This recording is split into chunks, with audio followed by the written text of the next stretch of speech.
Hey guys, what's happening? Welcome back to the channel, and today we're doing a settings video on Warzone Pacific. I've held off on this because I wanted to test out the game a bit more, and which I've done already now. So now I know the best settings that you want to be using for a controller in Warzone Season 1 of Caldera, Pacific, whatever you want to call it. So let's just jump in, have a look what you need to do to get better at Warzone. So yeah guys, first thing I'm going to jump into is display and quality in the graphics section in your Warzone settings. Now this isn't for everybody, it tends to be PC and monitors, so I'm just going to flick through this pretty quickly, but I'm going to give you a reason and why I do most of my stuff. So let's jump in. Guys, first part is display, and usually I run full screen borderless, but if you want more frames and get the best FPS in your game, you want to run full screen. This usually helps out with like 10 or 15 frames, but for me I need borderless because I'm hopping left to right with my monitors. Display is just your monitor, graphics card is just your graphics card. My refresh rate is 240, so that sticks at what my monitor is. That's just for me. If it is for you, change it to what it needs to be. Now render resolution, I run at 100 because my monitor runs at 1080p, so that is 1920 by 1080 as you can see on the screen. Anything above this will cause more frames to drop, and anything less than this will cause it to look weird but improve frames. So probably just stick with 100 if you're 1080, or depending on your monitor, work off that. Dynamic resolution, I've always disabled this. I don't want this affecting my frames. Dynamic resolution thing doesn't matter because it depends on resolution here. So your target only happens if this is on. So that doesn't matter to me.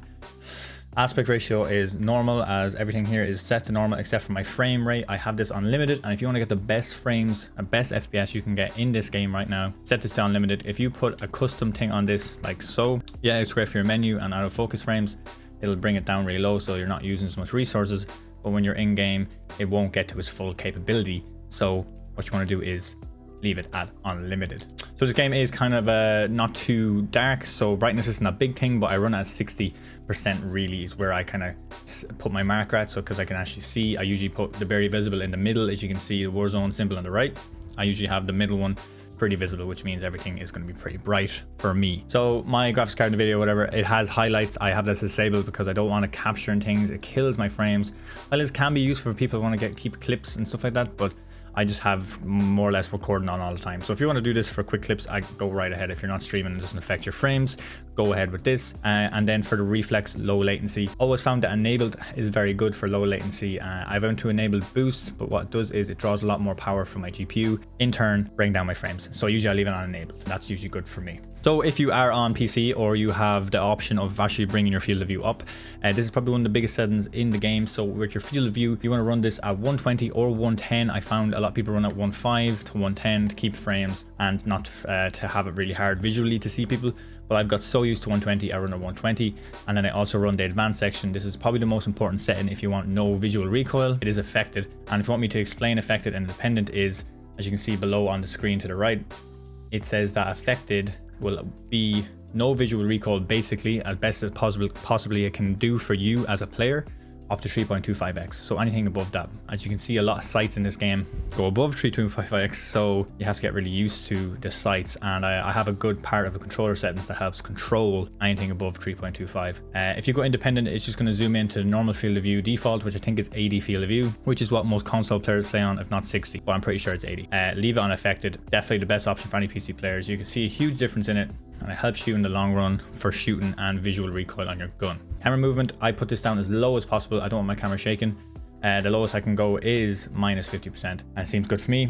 My streaming quality is low, doesn't really matter to me. Text resolution is normal. I don't want to run out my frames. If it's really hard for you to run your game and you're losing a lot of frames, drop down to low, but the game's not going to look great. And if you think you can handle loads, which I can handle this as well, at high for really high level quality crisp play, but it kills my frames a bit more, and I really love my frames, as you can see. So texture filter, I leave on normal. People love it, run it at low as well, but I just have it at normal. And running all these at normal kind of makes the quality a bit bad, but if you run particle quality on high, this makes everything look clean again. So this is what you want to run here. Bullet impacts I leave on because I want to see for testing purposes for recoil patterns against walls. So if you want to turn it off, you can. This tessellation is the difference between edging and no edging on the ground. Really not a big difference. I see people disable this, they think it helps frames, but for me it doesn't really do anything, so I leave it on all. Dismembered and gore, I have all that disabled. On-demand streaming disabled. I don't want stuff downloading when I'm playing the game. Post-processing effects, this is kind of a big thing if you want really good frame options and your game looking good, is what I run is filmic strength and filmic grain both to 0 Then I also have this disabled on the DLSS.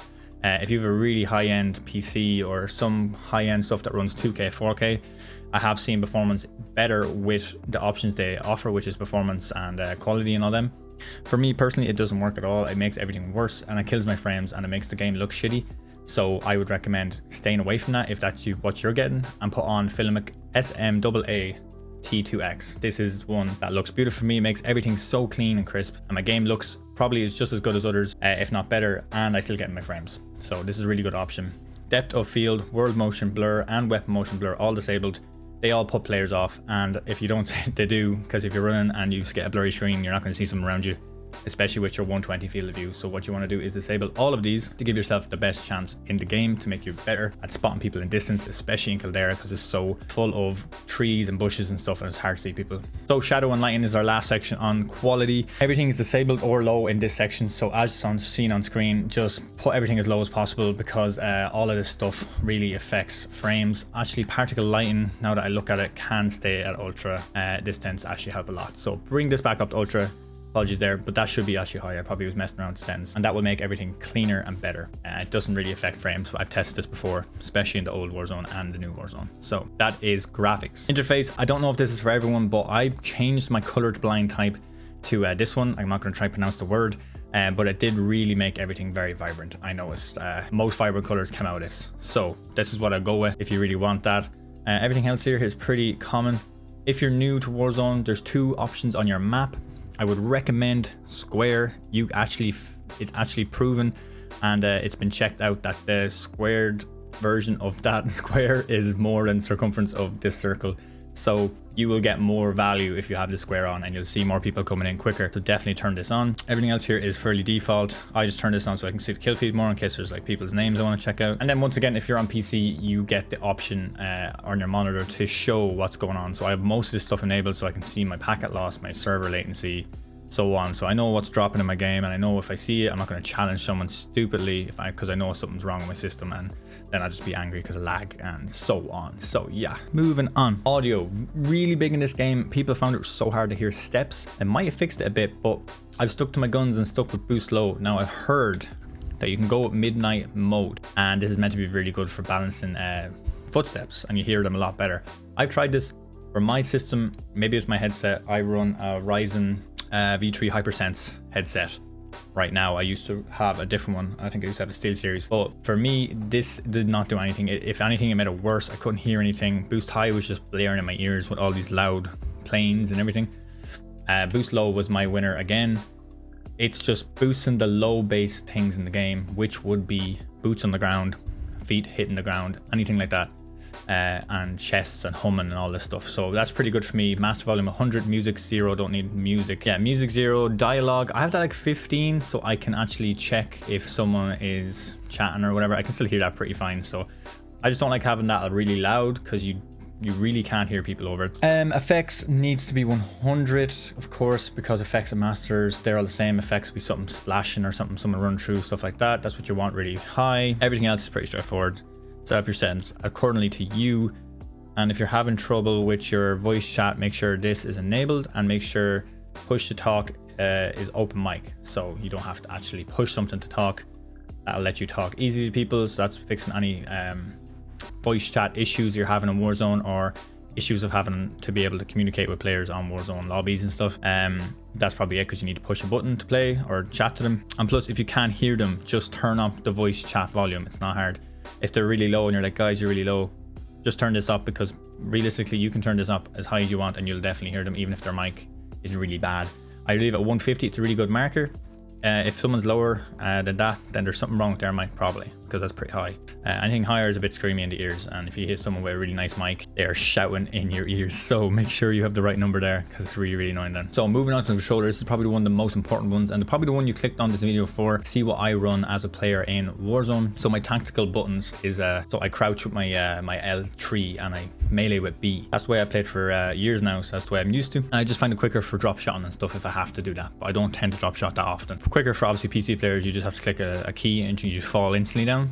For us, we have to hold and then like nearly hold again to go down. But it's the best option for that in general. Your dead zone, if you don't know how to fix your dead zone, you turn on your map and you just move your right analog. And if it keeps moving and drifting left to right, you know something's wrong here. So adjust these. I think the more you go up is the more it affects it. So it'll stop it more. So controllers will change, and with time they'll get old and the analogs will get old. So this is something you can kind of always keep tabs on, but it'll always have a default number, which mine tends to be this one, and mine's fine. And I run an Elite Series 2 Xbox controller with 4 scuffs at the back. So if you're looking for a controller, I really would recommend this. It's very, very good. It's metallic as well, so if you drop it loads of times, everything just pops out and it's fine. So not throwing this down your neck, but it's a good controller. Yeah, so major settings here: horizontal stick sensitivity and vertical stick sensitivity, both at 10. That's how I run. And I used to run at a 1, so it shouldn't change speed when I'm aiming in with any type of weapon, but they brought in this custom sensitivity per zoom. And what I noticed, and what I was trying to say earlier, if you don't have the effective and you're an independent player, really hard to control a lot of these zooms, because there's like 4 times, 5 times, 3 to 6 times, 3.5, 3.25, and they're very hoppy. People are struggling with the visual recoil, and that's fine because the new game and it's hard to get used to, and it actually is hard to control them. What I figured out is if I run this customized sensitivity per zoom, this is what I run. I run the 111 all the way to about 3 zoom because I'm affected and they won't recoil for me at all.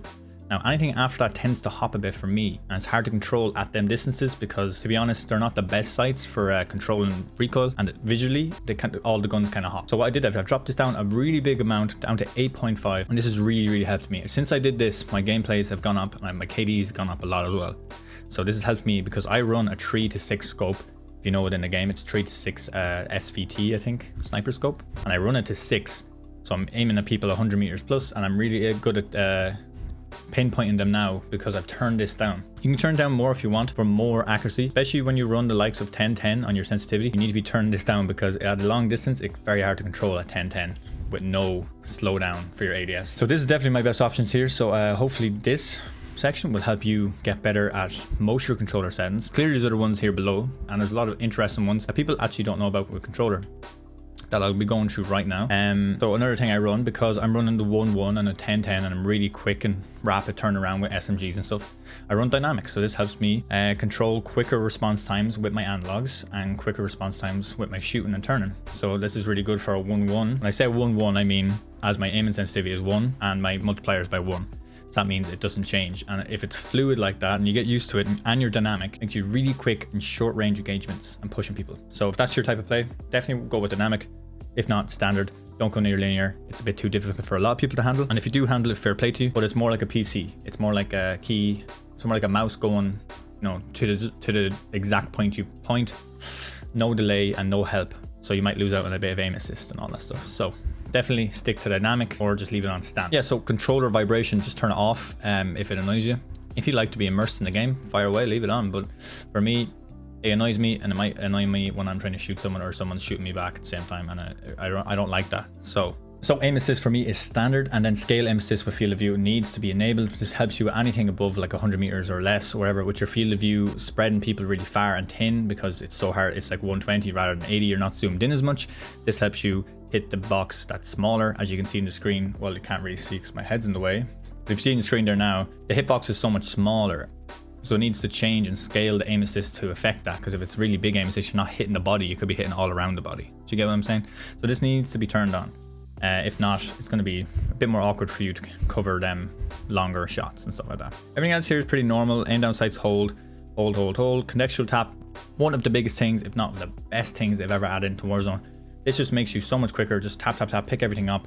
Tap to hop into a vehicle flying by you that you need to jump into. Tap to reload, tap and double tap to reload, or hold to reload. Works all the same. This needs to be on. I think it's a must for anyone to be quick at the game. You're slow in Warzone, you're getting killed. Simple as. So definitely turn this on. Apply plates all at one time. This is huge. So basically when I hold plates down and I run away and I'm you know, slide cancelling away or whatever, getting away from someone, I'm fully plated by the time I re-challenge them coming around the corner, because my plates are automatically being put on. I don't have to keep clicking it for one plate, for another plate, and for another plate. So turn this on. So for movement is very big for anyone to get away, and then use your plates that I just mentioned to plate up. So the slide cancel is really big, so you need to have that on tap so you can slide with a tap rather than a hold, because that'll be really awkward and it's hard to do when you're sprinting. Auto move forward for me needs to be a must, because I don't want to keep moving forward with the button. So it'll just keep moving me forward constantly while I'm doing stuff. This tactical sprint doesn't really matter. It only applies to multiplayer and co-ops, so don't worry about that too much. But the automatic tactical sprint is what you want to have on for this section too. So you're automatically running all the time and you're moving forward, so you're automatically sprinting all the time. And when you get tired and you put the gun down, you just slide cancel and come back up, and he should auto run again. So it's giving you that auto attack a lot more, letting you get away from situations, play and come back into battles more and win more battles in Warzone. So guys, yeah, they're my Warzone settings and they're the best I think you can run right now in Caldera. So hopefully give them a shot, see if they help you get better, and hopefully you get more kills, you get better with battle engagements, and you get more wins. So guys, hit a like, hit a subscribe button if you haven't already, and I will see you in the next one. See ya.